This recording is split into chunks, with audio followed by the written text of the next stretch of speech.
Olá, muito boa tarde a todos vocês que vão brincar aqui com a gente, dialogar, tirar dúvidas na nossa live, né? Aqui sobre a questão de mensalidades escolares e a Covid-19, né? Então a gente vai aguardar aqui a entrada da nossa querida doutora Renata Abalém, para nós começarmos a dialogar sobre essa questão tão polêmica aí do direito do consumidor, né?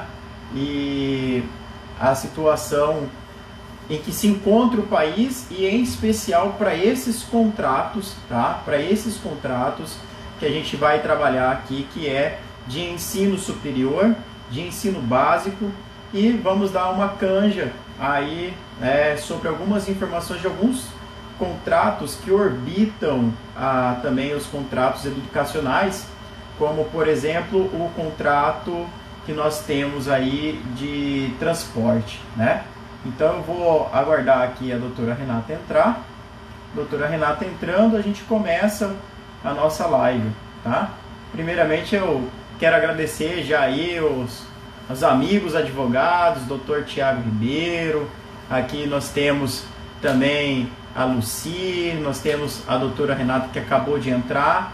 Vou dar o ok aqui para ela. E aí a gente ficar aí para vocês a situação dos reajustes de descontos ou do pagamento integral da mensalidade. Grande Renata já está aqui conosco. Oi, querido, como vai? Tudo bem, tudo na paz. Começando mais um dia de trabalho em pleno feriadão para trabalhar aí, né, a questão de mensalidades escolares em tempos de pandemia. Isso mesmo, esse assunto é ótimo, Palomar. Tem muita coisa para a gente falar. Imagino. Então vamos lá, vamos dar continuidade já aqui. Eu estava falando com o pessoal que está entrando, né, que este aqui é um assunto extremamente sensível, delicado e polêmico ao mesmo tempo, e que nós, como profissionais do direito, como professores, muitas vezes a gente vai trazer aqui para o pessoal que está nos assistindo informações tanto técnicas, mas também informações que vão visar sempre a solução de eventuais ou potenciais litígios, né? Então deixei bem claro aqui para o pessoal que eu estava aguardando a sua entrada para poder já começarmos aí esse trabalho. Falei também... Eu não quero ficar torta, eu estou bem. Tá ótimo. Vira só um pouquinho para cá, aí fica melhor ainda. Aí, vamos lá. Quem sabe faz ao vivo, né? Quem sabe faz ao vivo. Então vamos lá. Tá muito baixo? Olha só. Não, tá ótimo, tá ótimo, tá ótimo. Rinocerontezinho lá tá dando para ser visto, tá bem legal. Então, vamos lá. Nós vamos então falar sobre contratos educacionais e a Covid-19, essa situação que nós estamos vivenciando aí, que todos nós brasileiros, todos nós seres humanos do mundo todo estamos vivenciando essa situação de quarentena, né? Isso, de certa forma, vai impactar e já está impactando a economia, isso também está impactando a sanidade mental das pessoas e também a própria saúde delas, assim como eu, assim como você aí está do outro lado também, e o pessoal todo que está nos assistindo. Então, a gente vai buscar com essa live elucidar aí algumas formas, alguns métodos que podem ser utilizados para minimizar essas perdas e danos que tanto consumidores e quanto fornecedores também irão sentir de forma sensível, né? E paralelamente, Renata... A minha tela tá escura. Você tá me vendo escuro ou tá me vendo... Tá perfeito, Renata, tá perfeito. Fique tranquila. Vamos descer a lenha aqui. Tá ótimo, tá maravilhoso. Tá? Então vamos lá. Olha só, eu falei que nós vamos falar também, abordar um pouquinho aqui nessa live, tendo tempo, dos contratos que orbitam paralelamente aqui aos contratos educacionais, como o contrato de transporte, né? Nós temos bastante pessoas que... Alimentação, transporte, entre outros, tá? Então, antes da gente começar, eu vou apresentar a doutora que é minha amiga, ganhei uma amiga pelo sistema OAB. Nós nos conhecemos através da época em que eu presidia a Comissão de Defesa do Consumidor aqui da OAB Mato Grosso, e aí nós conseguimos nos conhecer num evento chamado Setembro Consumidor, do qual foi instaurado o primeiro colégio de presidentes de defesa do consumidor do sistema OAB. Então nós tivemos aí mais de 22 presidentes, cada um representando cada estado, aqui em Cuiabá, e eu tive a oportunidade de conhecer essa pessoa ímpar que está aí desse lado, que está nos concedendo um pouquinho do seu tempo, nos prestigiando com tamanha bagagem jurídica, de vida, é um ser humano incrível e que luta diuturnamente aí para fazer valer o direito dos vulneráveis, seja no lado dos contribuintes vulneráveis, porque é uma tributarista ímpar, e nós temos também a vulnerabilidade aqui de nós consumidores. Então, para aqueles que não conhecem a doutora Renata Abalém, ela é presidente hoje, ainda está na presidência da Comissão de Defesa do Consumidor da OAB Goiás, né? Então, ela representa a defesa do consumidor em toda o estado de Goiás, tá? Além disso, ela tem várias frentes, né, de defesa de vulneráveis, como, por exemplo, o Uber. Aí a gente tem o conhecimento que foi a doutora Renata que levantou a bandeira, aí que fez, inclusive, estudos e apresentou estudos para que não fossem taxados ou tributados os transportadores de aplicativo. Então, ela tem esse belo trabalho que foi empenhado por ela, que ela foi pioneira aí na região dela e acabou sendo foi tão bom o trabalho que outras seccionais, outros estados copiaram este trabalho, né, mediante autorização. E também imagina, para mim que é fantástico estar dialogando com uma pessoa de tamanho gabarito. E a gente tem também aí uma luta frenética, praticamente é uma luta ingrata, mas é necessário levantar essa bandeira, e a Renata teve essa coragem de levantar a bandeira, que é a questão do reajuste dos combustíveis também, né? Do preço dos combustíveis. Então, fica aqui a minha apresentação, essa pessoa que está aqui comigo, dividindo essa live aí com vocês também, em casa, é uma pessoa de uma intelectualidade ímpar e que a gente tem muito que aprender aqui hoje. Então, eu passo a bola aí para você. Então, Renata, vamos começar a trabalhar a questão. Boa tarde, querido. Você foi extremamente generoso com a sua palavra, como sempre você é. E eu vou apresentar para as pessoas que estão aqui, que não conhecem. Esse é Rodrigo Palomares, uma pessoa incansável, um menino, eu posso falar que é menino, e não fica bravo que eu estou falando que é menino, mas já está na docência, é o menino que idealizou o encontro Setembro Consumidor em Cuiabá.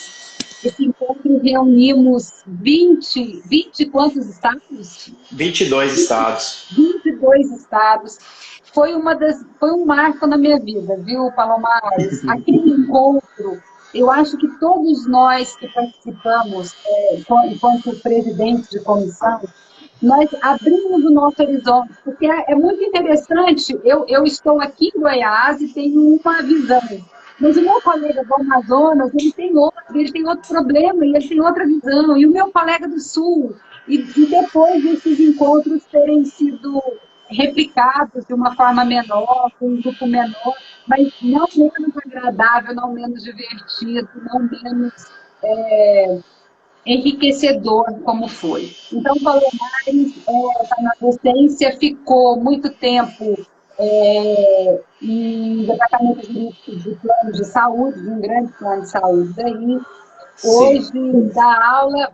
Você foi diretor do PROCON também em alguma época, Palomares? Não, aqui eu trabalhei como conselheiro, né? Conselheiro municipal do PROCON Municipal de Cuiabá, e também tive a oportunidade de estar como conselheiro no Conselho de Usuários de Telefonia da TIM, região Centro-Oeste.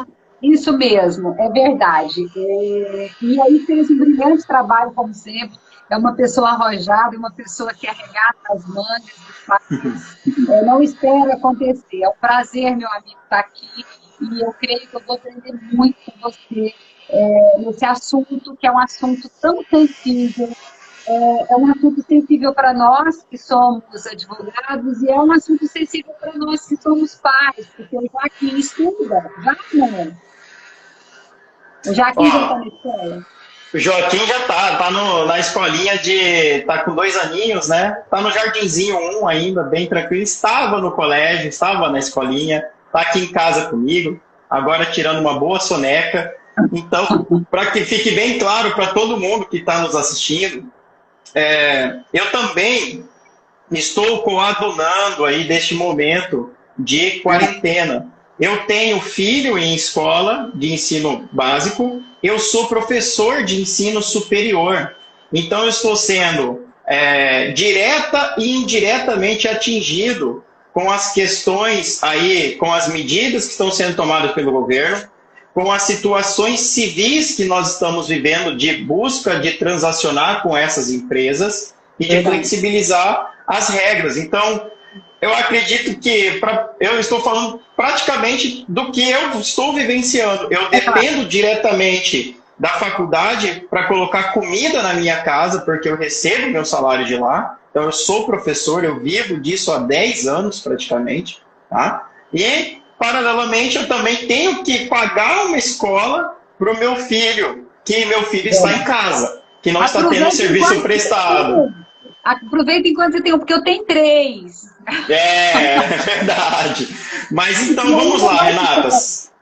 Sem maiores delongas, senão a gente vai ficar aqui a tarde inteira dialogando, porque você é uma pessoa realmente muito amiga, muito próxima, é bem legal, a conversa flui, que é uma beleza, né? Vamos lá.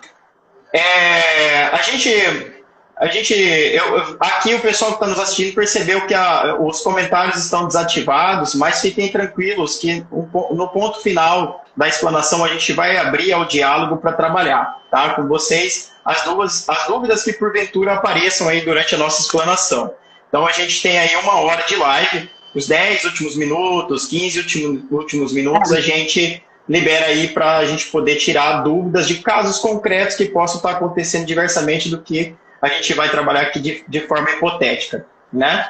Então a gente tem lá o Código de Defesa do Consumidor, nós temos o Código Civil e nós temos também noções de direito administrativo para poder trabalhar com a galera que está aí com a gente. E eu sei que nem todos sabem direito, nem todos são do segmento do direito, então a gente vai tentar trabalhar com uma linguagem bem menos técnica, mas com a mensagem de forma técnica, tá? A palavra, a forma de falar não vai ser técnica, mas a mensagem será técnica, ok? Ok. Então vamos lá. Renata, em tempos normais, tá? Tempos normais. Eu contrato com o ensino superior um ensino presencial. Eu pago X reais por esse ensino presencial. Em tempos normais. Caso esse serviço não seja prestado com a qualidade devida do qual me foi ofertado, eu, como consumidor, quais seriam os meus direitos em tempos normais?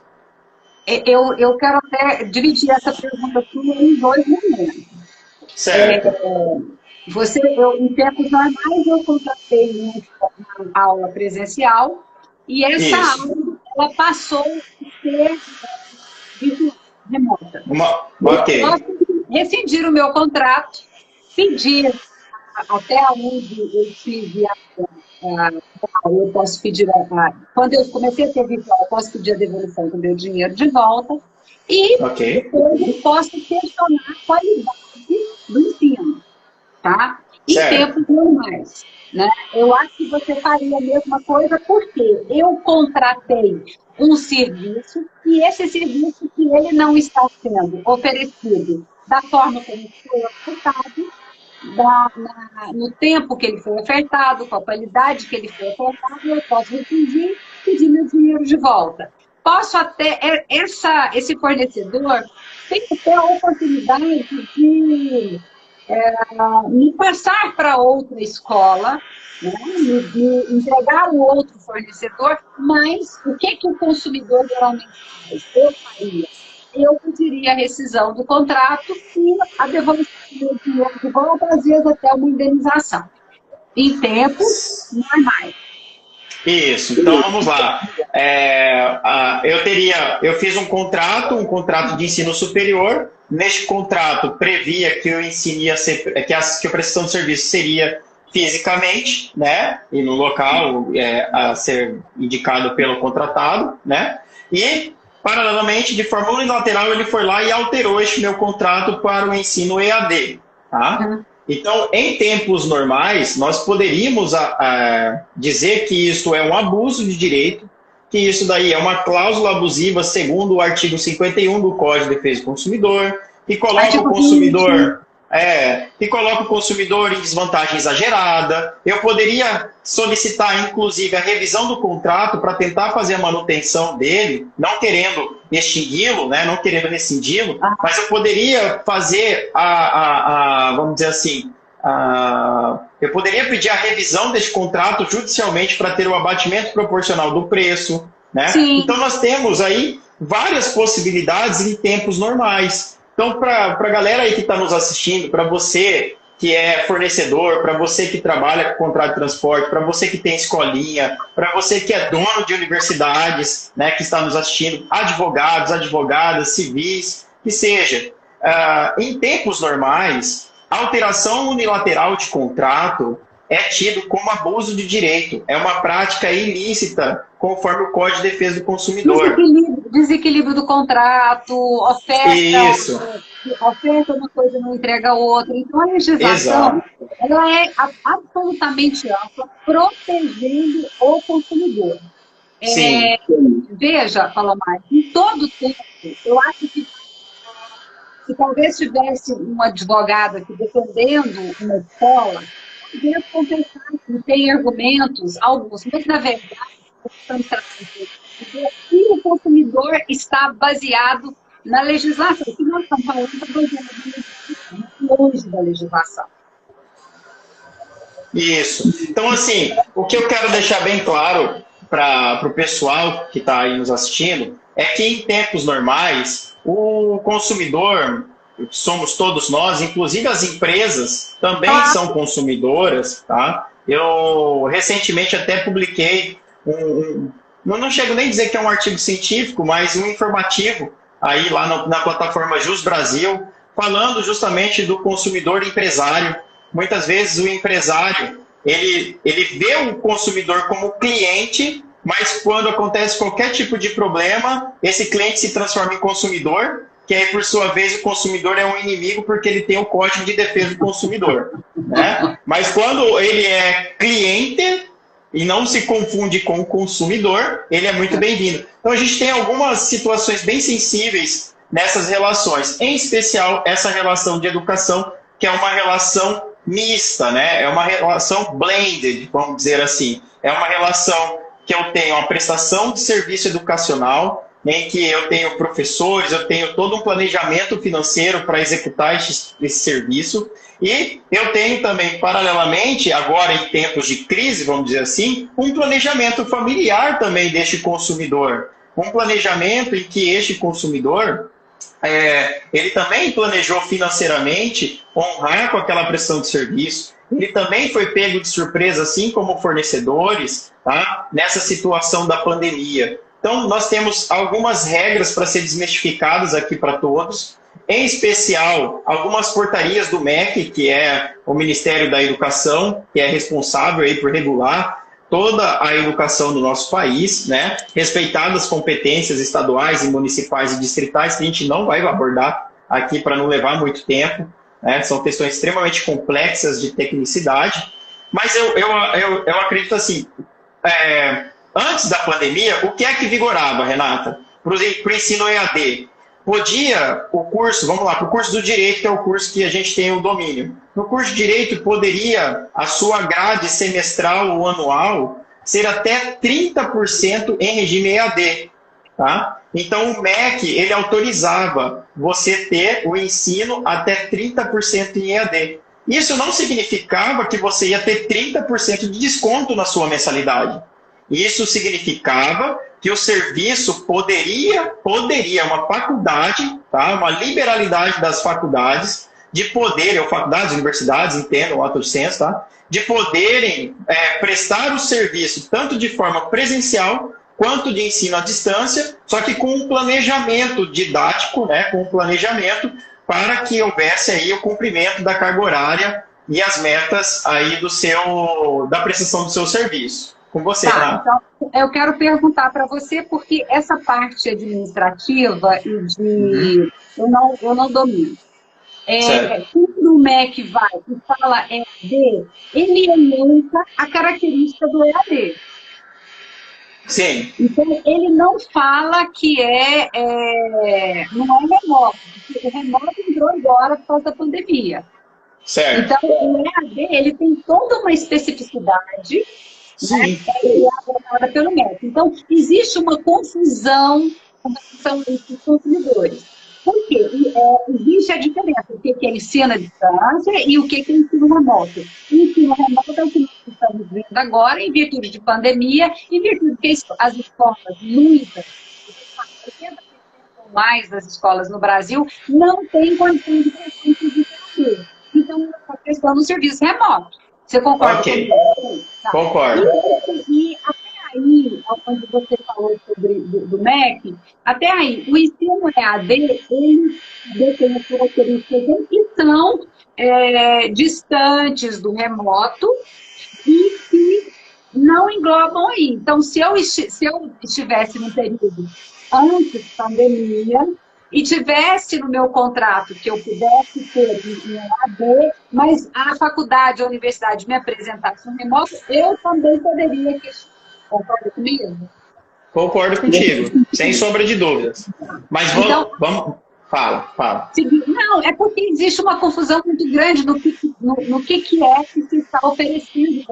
Tá, vamos desmistificar aí o EAD e o ensino remoto, tá? Uhum. Nós temos algumas modalidades de ensino EAD. Nós temos o ensino que é 100% gravado, tá? Então, nós temos ensino à distância, que são aquelas aulas que são disponíveis, aqueles cursos que são disponíveis em que você tem aulas gravadas. Mas, além de você ter as aulas gravadas, você vai ter uma monitoria paralelamente para que você possa fazer as suas atividades e tirar suas dúvidas. Estou falando de forma bem simples, tá? Óbvio que tem um pouquinho mais de complexidade, mas eu vou dar noções gerais aqui. Aí nós temos o sistema de EAD, que é interativo, tá? Que se aproxima muito do sistema remoto, mas permanece sendo EAD justamente pelo fato de que você vai ter um contato direto com o seu professor e não com a monitoria, e há todo um planejamento pedagógico para a execução dessas aulas, tá? Fazendo a substituição do sistema presencial pelo ensino à distância. Então, trazendo uma maior democratização à educação no Brasil. Aí nós temos também o ensino remoto. Esse ensino remoto, que está sendo introduzido muito de forma artesanal, no supetão, mas sem desprestigiar de forma alguma a boa vontade de todos os meus irmãos professores. A gente sabe o tanto que nós estamos trabalhando diuturnamente nessa pandemia. Eu estou trabalhando muito mais do que eu trabalhava no dia normal, tá? Então eu me enclausurei aqui na minha sala, eu estou utilizando da minha própria internet, eu estou utilizando as minhas ferramentas privadas para poder disseminar o conhecimento e continuar trabalhando, deixar a mente lúcida, tá? Mas não é porque eu estou trabalhando e que eu estou trazendo as informações de forma remota que necessariamente eu estou fazendo a execução de um conteúdo programático, tá? Então, nesse sentido, há necessidade de fazer a diferenciação. O aluno ele tem um conteúdo programático advindo da própria instituição de ensino superior. Se esse conteúdo programático ele não estiver sendo executado, a gente sabe que pode estar ocorrendo lives, que nem a gente está fazendo. Isso daqui não é aula para fins acadêmicos, para fins de formação acadêmica. Pois é, e eu quero falar com você assim, porque é o que eu tenho visto aqui dentro da minha casa. Eu não vou longe, eu estou vendo eu tenho 3 filhos, eu estou vendo os meus filhos com lives com o professor. Poxa, eu não vou nem questionar a qualidade, porque nós não chegamos na qualidade, né? Nós não chegamos na qualidade do ensino. Mas o que eu estou percebendo é isso. Mas desculpa, continua. Tá. Aí nós temos essas três diferenciações, tá? Então eu tenho o EAD, que é gravado, o EAD, que é ao vivo, e as transmissões, que independem aí do conteúdo programático. O que nós temos vivenciado nesse tempo é que algumas instituições possuem poder econômico para desenvolver as suas ferramentas e dar continuidade do sistema, do planejamento, do plano de ensino em sistema de EAD de qualidade, sem problema nenhum. Então, o MEC, como eu falei, em tempos normais, ele autorizava só 30% da grade. Com a advinda aí da Covid-19, ele autorizou 100% da grade. Então, quando o MEC fez a autorização de 100% da grade, vem um primeiro questionamento. Eu posso alterar unilateralmente o meu contrato educacional sem necessariamente ser responsabilizado por isso, em virtude de força maior? Porque nós temos um contrato de trato sucessivo. É um contrato que ele não se extingue instantaneamente. Você vai ficar pagando mensalmente e vai receber uma prestação de serviço mensalmente, semestralmente, anualmente, aí depende do contrato que você firmou com a sua instituição.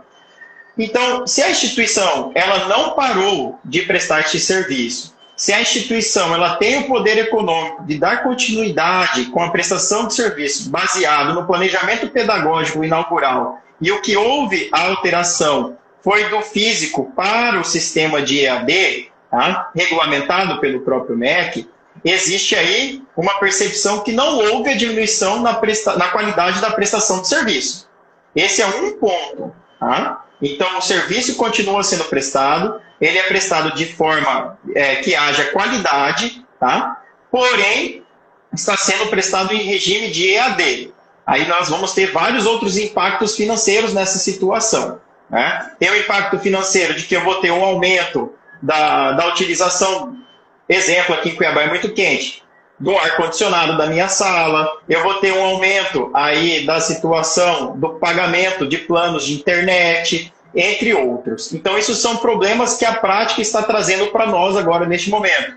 Existe problema também de alunos que não vão ter condições de acessar esta plataforma, tá? Por falta de recursos tecnológicos e financeiros. Ninguém disse que não vai existir problema. Os problemas acontecerão. E esses problemas eles deverão ser pontualmente resolvidos, né? Assim como as instituições fisicamente, vamos lá, em tempos normais, elas também têm que proporcionar uma flexibilização para aqueles alunos de determinadas regiões longínquas, né? Ou de acessibilidade dentro das suas estruturas. Isso daí vai ser transportado para o universo EAD também. Essas flexibilizações e essas situações de que eu vou ter que trabalhar situações para que aquele aluno que já é meu aluno e que não detém poder econômico ou tecnológico para acessar a aula, o que fazer para ele acessar. Então, são casos concretos. Na verdade, aí, quando a gente coloca isso, vamos trazer isso para bem para o prático, né? Certo. Eu tenho aí algumas situações muito interessantes. Eu não tenho, a não ser, por exemplo, você vai lá ver que o Joaquim está tendo aula como ele deveria ter. E como eu fui, minha filha está tendo aula no quarto dela, e eu já entrei por várias vezes lá para ver o que estava acontecendo. E as vezes em que eu entrei, algumas vezes eu vi o que estava acontecendo aula, outras vezes eu fui surpreendida com o filho de professor entrando.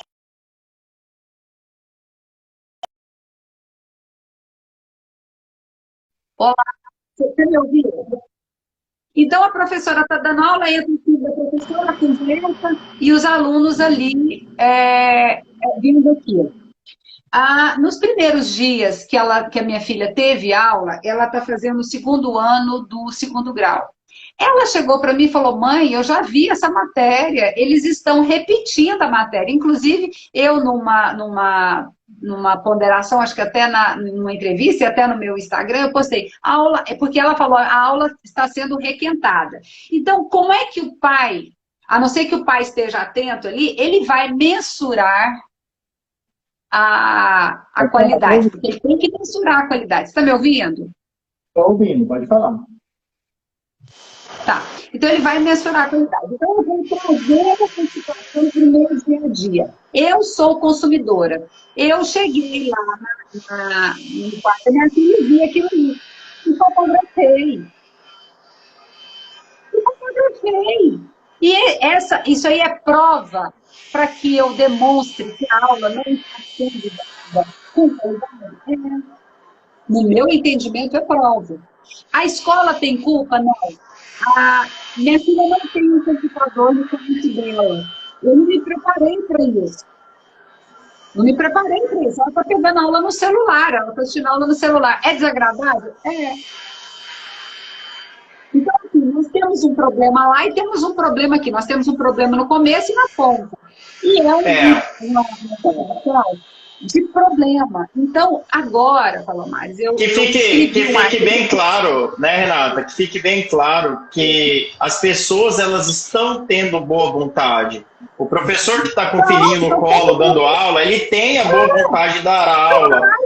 Além, obviamente, de ter um contrato de trabalho, subordinação, mas vamos colocar a boa vontade. A sua filha, boa vontade de assistir a aula no celular. Todo mundo está tendo boa vontade. Agora, o que acontece é que a boa vontade não pode ser confundida com falta de qualidade. Na verdade, é o seguinte, está todo mundo se adequando. Eu escrevi um artigo e falei o seguinte, em 1952, Londres teve um grande nevoeiro, que as pessoas ficaram 5 dias sem sair de casa. O nevoeiro era tão intenso que você estava dentro da sua casa, ele entrava dentro da sua casa e você não conseguia ver o que estava acontecendo. Então, é o que nós estamos passando. Se nós não pararmos para observar e como isso não avançar, a nossa visão vai ser distorcida em todas as situações. Nós estamos vendo uma legislação trabalhista. Ninguém chega num ponto ideal, porque ninguém sabe o que vai acontecer. Nós estamos num momento de inseguro. Você não está inseguro? É claro que você está inseguro. Você está inseguro com o seu trabalho, eu estou insegura com o meu, eu estou insegura como eu vou cuidar dos meus filhos daqui para frente. Então, nesse momento, eu vou questionar a qualidade da educação. Não, a escola está fazendo o que pode. O professor está fazendo o que pode, mas eu posso tampar os meus olhos e falar que a aula está sendo requentada? Não, a aula está sendo requentada. Eu não vou... Sim. Tá? Essa é a minha preocupação. A gente tem aí realmente algumas situações bem delicadas para serem tratadas casualmente. Então, assim, de forma mais aberta, sem trabalhar de forma pontual, mas com noções gerais, eu estava falando do ensino superior, né? A gente estava falando das escolas, das faculdades, das universidades, que conseguem aí, de certa forma, através do poder econômico, dar continuidade ao programa pedagógico de forma com qualidade, sem problema nenhum. Daqui a pouco eu já entro na questão do reajuste, de desconto, a gente entra aqui. Mas na qualidade, beleza. Mas nós também temos aquelas que não têm condições financeiras, que não têm a possibilidade de desenvolver uma ferramenta e, infelizmente, vai restar prejudicado o semestre do pessoal, né? Legal, isso são duas situações distintas. Aí a gente vem para o ensino básico, que são crianças e adolescentes, ou até mesmo nenéns, né, que seja. Nessa situação é ainda mais delicada, né? Justamente pelo fato de que nós estamos falando com pessoas de vulnerabilidade extremada, que são os hipervulneráveis, nossas crianças e adolescentes. Muitos não vão dominar a plataforma, não vão ter como plataforma virtual com seus pais, ali porque os pais não deixaram trabalhar, estão em regime de home office. Alguns colégios nem têm ideia de como trabalha a plataforma online, porque as atividades são todas presenciais. Eu tiro por base o meu filho não tem como.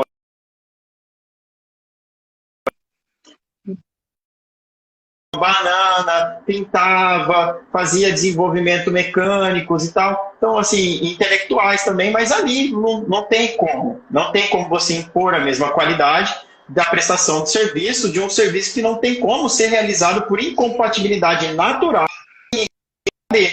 Tá? Então, não tem como. Então, vamos lá, então, para aquilo... para aquilo que a gente nos propôs aqui a trabalhar, que é a sensibilidade e a questão financeira, né, desses serviços prestados, tá? Então, trabalhando na hipótese de que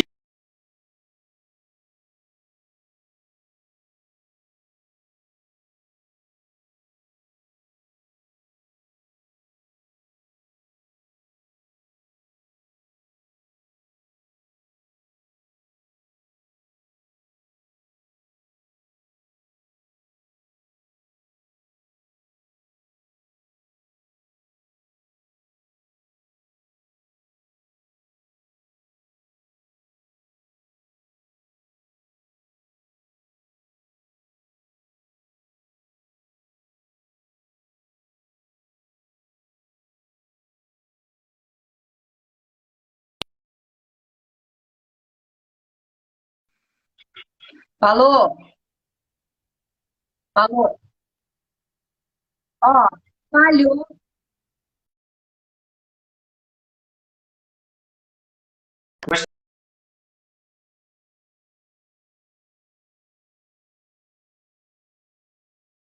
esperar um minutinho para ela poder voltar aqui para a gente para a live, tá?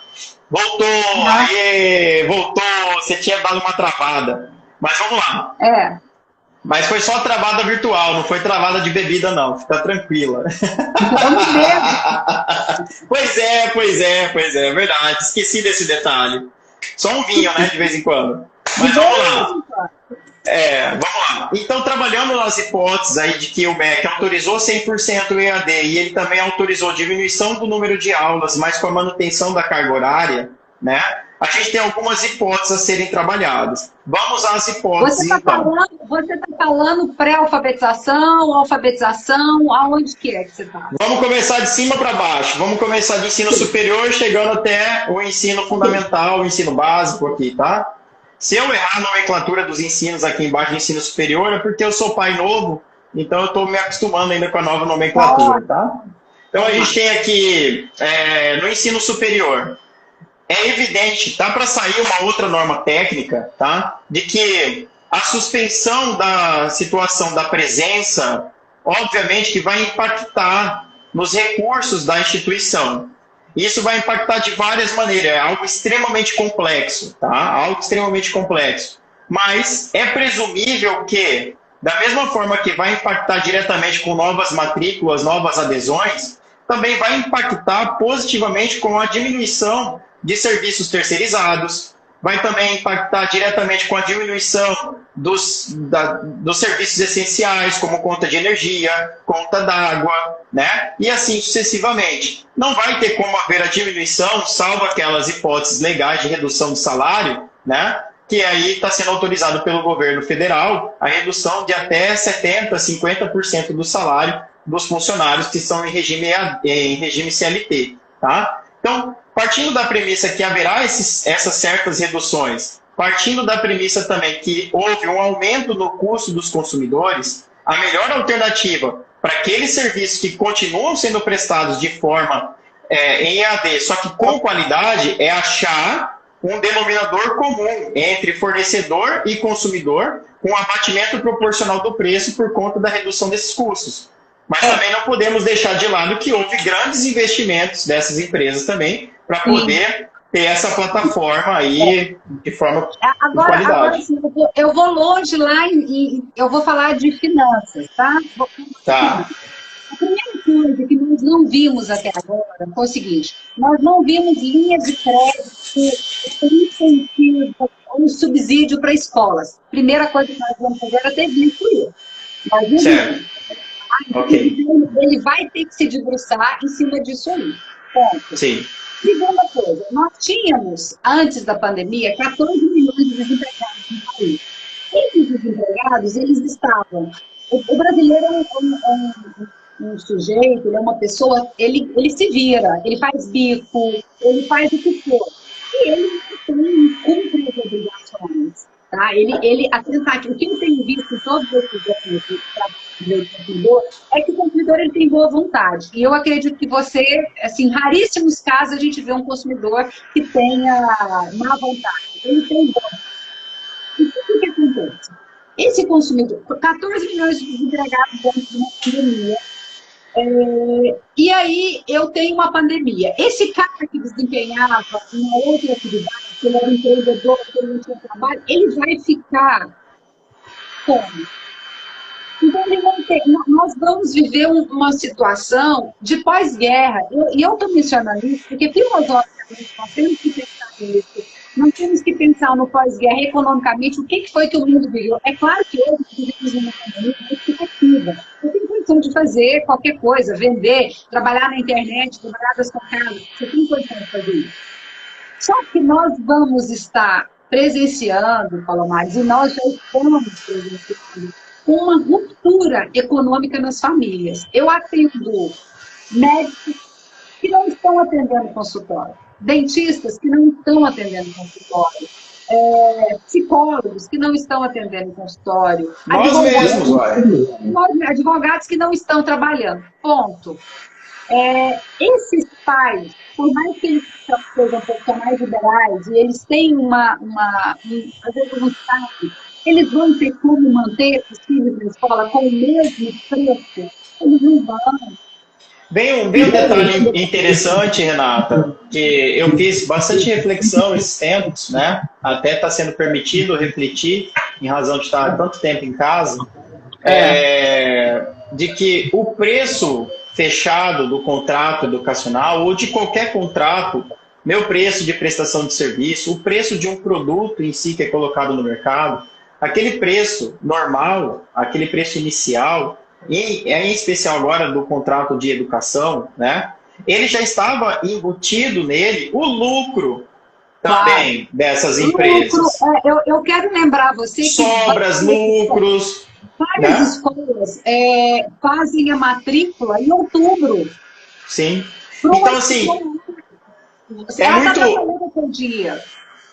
é muito bonito o discurso de que nós temos que ser solidários. É muito bonito o discurso de que temos que ter a cooperação neste momento, a parcimônia e o entendimento como consumidores de que nós temos, sim, que continuar com o serviço. Isso, não pode quebrar. Mas também será muito interessante ser um caminho de mão dupla essa cooperação. Um caminho de mão dupla. Eu não estou falando de descontos irrazoáveis. Tá? Como, por exemplo, eu já vi escolas querendo dar desconto de 10%.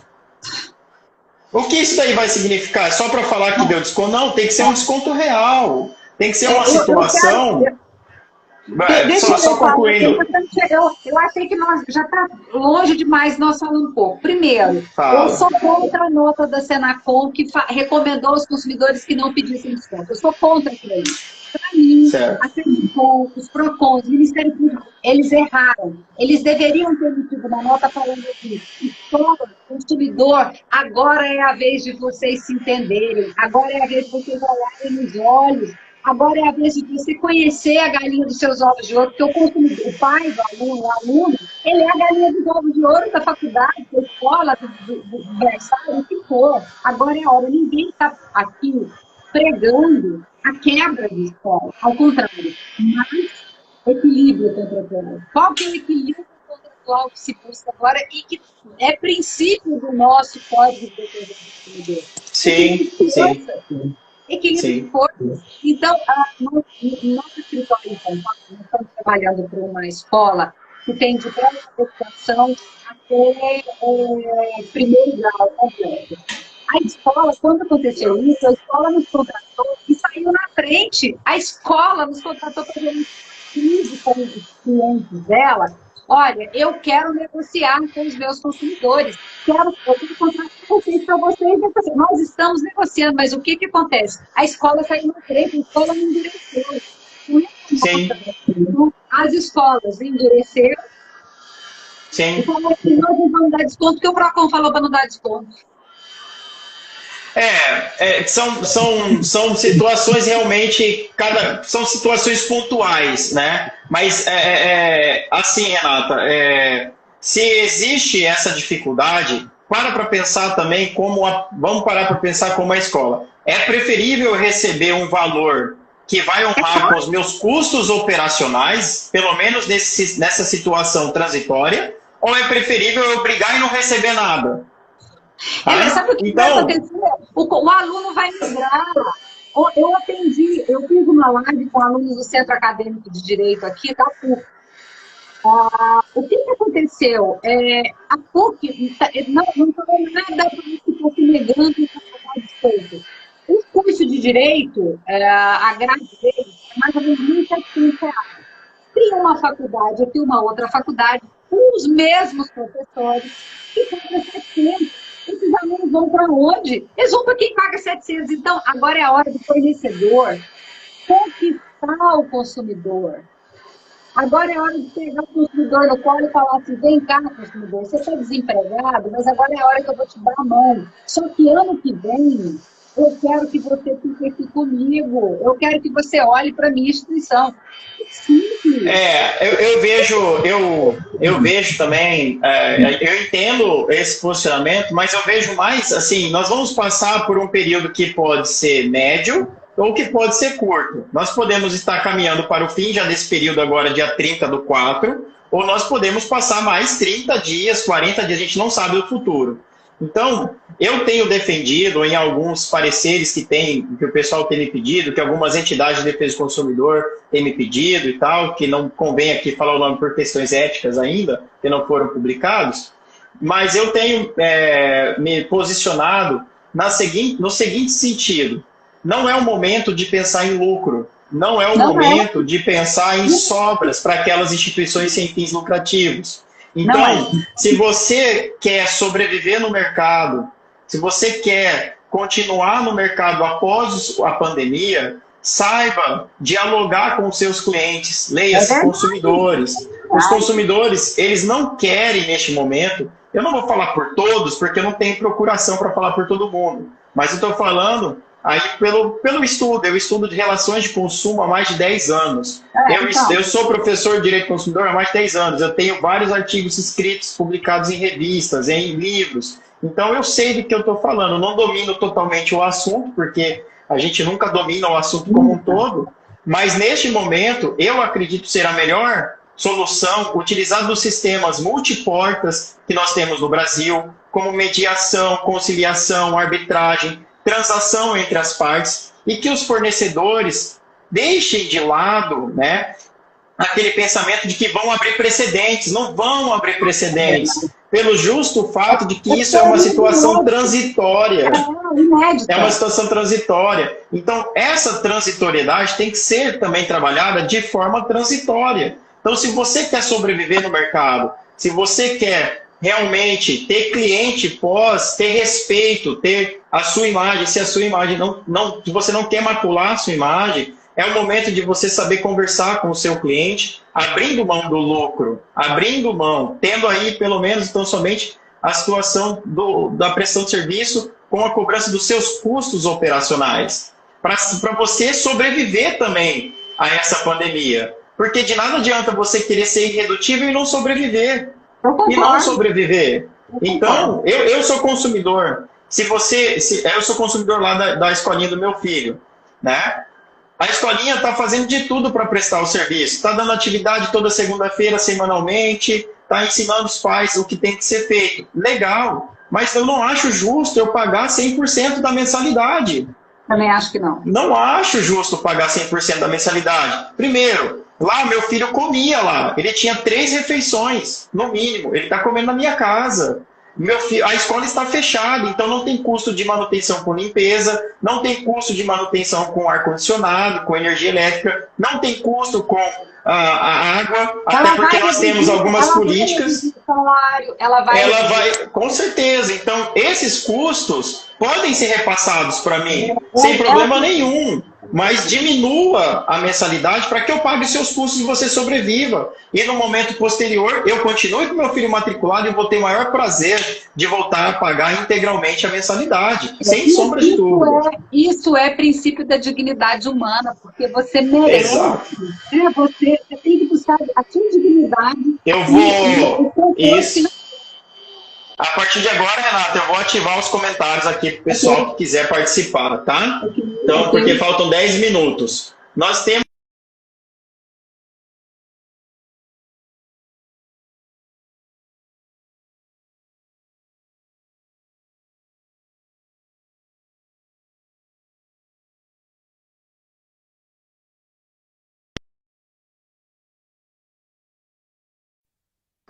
Voltamos. Nós sabemos, é tanta pergunta, é tanta galera que está tentando, que até pausou o vídeo aqui. Olha só, nós temos... pausou. A gente tem a situação do contrato de transporte, eu vou também tentar trabalhar de forma bem abstrata aí para a galera, tá? A gente tem a situação de que não está sendo feita a prestação dos serviços. Então, nós temos várias formas de negociação para evitar uma rescisão contratual, tá? Primeiro... Deixa eu só falar uma coisa. Você contrata uma internet. Sim. A internet, a operadora não entrega a internet para você, não entrega o sinal durante 30 dias. Você tem um contrato de fidelidade com essa concessionária, 2 meses. Eu estou falando o que é a técnica, né? Eu estou falando o que é a técnica. Você é obrigado a pagar por um serviço que a internet não foi entregue para você? Não, você não é obrigado a pagar. Mas isso, vamos dizer assim, isso daí é a normalidade, né? Não sou obrigado a pagar. Sim. Agora, por exemplo, no caso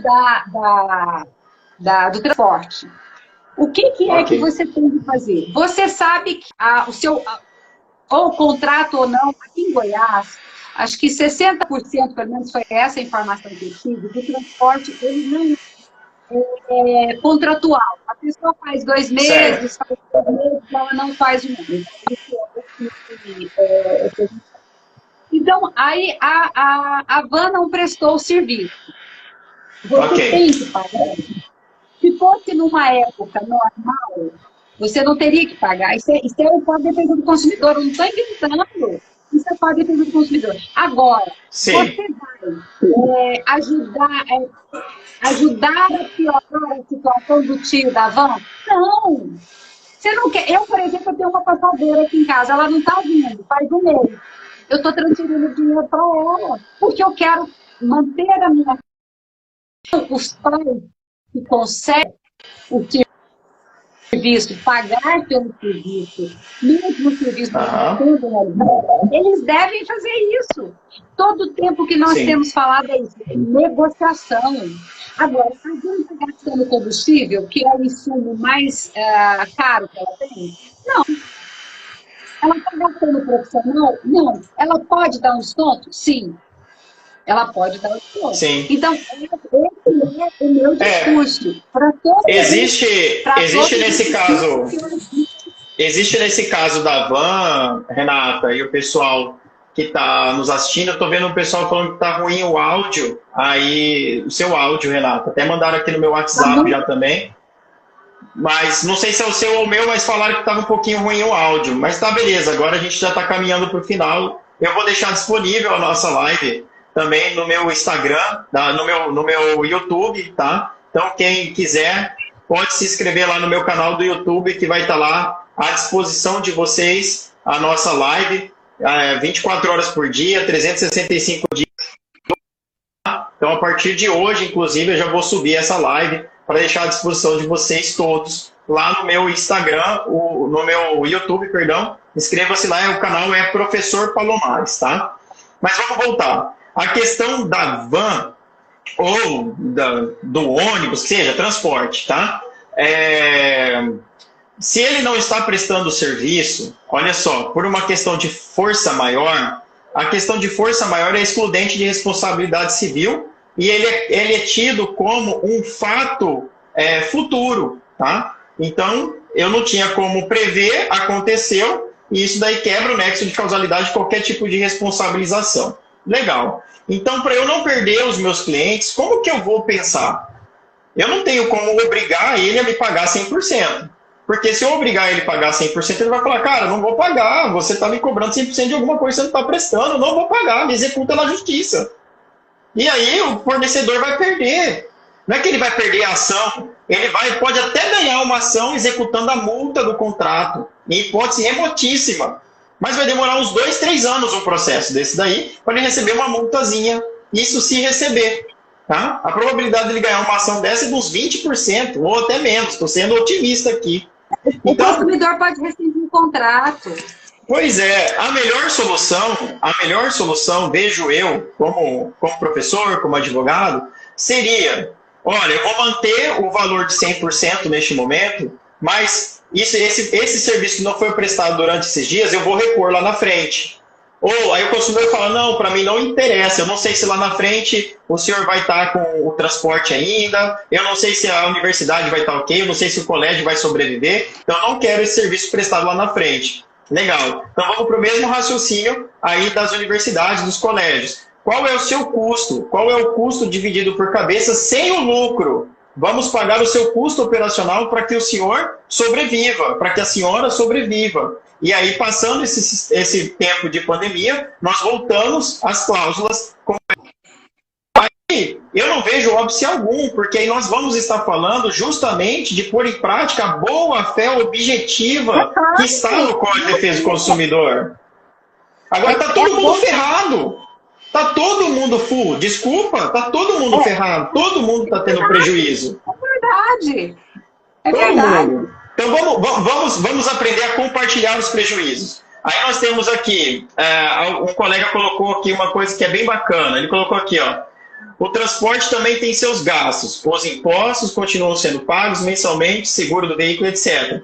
Tudo vai ser relativizado. Aqui no estado de Mato Grosso, por exemplo, o nosso governador ele já autorizou que os tributos estaduais eles tenham foi prorrogado o seu pagamento durante 60 dias, foi suspenso. Assim como no âmbito municipal, também os tributos foram suspensos. Então está todo mundo se mexendo, governo, consumidor. Claro. Por que o fornecedor? Por que o fornecedor não vai se mexer? Por que o fornecedor vai continuar com o discurso de que só ele tem custos? O consumidor também tem custos, todo mundo tem custos. O governo está abrindo mão aí de 60 dias de recolher tributação, e isso daí vai impactar nos seus custos também. Justamente porque ele paga a folha, paga os nossos queridos servidores públicos, é dali que sai o pagamento dos médicos, então todo mundo vai entrar nessa pandemia econômica também. É uma cadeia. Isso aí é uma cadeia.